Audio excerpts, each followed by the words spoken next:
Well, good morning, my ladies and my gents. Happy Wednesday, which means we have another edition of What Did You Buy Wednesday, hosted by Joe over at Big Sky Model Workshop.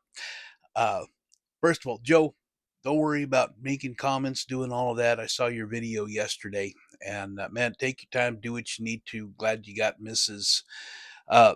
Big Sky working with you on your new shop. Man, I hope everything works out and everything settles down. Y'all go check him out if y'all haven't already. Um, Itchies. Excuse me. Anyway, today I'm going to focus a little bit more on a little idea that I came up with. My mother was going through redoing stuff, and she had a small whiteboard that she had to keep up with doctor's appointments fairly early on when she was going through a lot of stuff dealing with myasthenia gravis and uh, hypothyroidism, low thyroid. And she had a lot of doctor's appointments and so forth. She was keeping tabs on them with this, and she no longer needs that in order to do things like she wants. So I took it over. And the other day, I got some whiteboard markers and came home and got it mounted up on the closet door to my little shop room here, and thought I'd show you kind of what I'm going to be using it for, and just it's an idea for somebody else. Maybe it'll help them. So anyway, let me get the camera turned around and moved over here, and I'll show you what I got. All right. Well, here we are. This is what I got going on. Um, and it's just back up just a little bit. It's just a little whiteboard. I got some magnets. These two little guys here are the super powerful ones. If I set it flat on this, because it's also magnetic, if I set it flat on there, I'd have to move it clear down to the cork down here to get it to, and then come down, come down. I got a set of dry erase markers. And to give you an idea, my next project is the 53 Ford pickup with the trailer.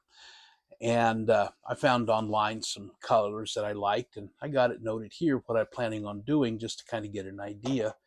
Come down here, the trailer. I'm going to try and practice some rusting on some scrap styrene before I do that, because I want to rust up the uh, trailer. And then I've got another 53 Ford that I had to rob the windows from to do this one. And I'm going to do this one as a chop and a hot rod and all of this, as well as some notes to do on the Capri that I want to do that do for a second attempt at the Pro Stock Effing Everything group build. But the way I wound up doing it, I got a couple of hooks, I have a whole set of picture hangers, and I screwed a couple of things in here into the aluminum on the back. I don't want to pull it off because I've got it all attached. And because this is backside of this is cardboard and then cork. So I did it through the aluminum, ran it up, up, up. I've got a hat hanger up here. I strung it across and then back down to make it a little bit more secure. And then I ran a wire. This is picture hanger wire along the back and around to this side, because it was flopping out, and this kind of pulls it up against the door. And that's basically what I got going. And so just an idea for your shop. If you've got a old dry erase board that you're not really using, you can do something like this and kind of keep tabs on what you're doing. When you get done, you just wipe it off and you start again. So this is my next plans. So anyway, that's all I got this time. So I will talk to y'all later. B-Tex signing out.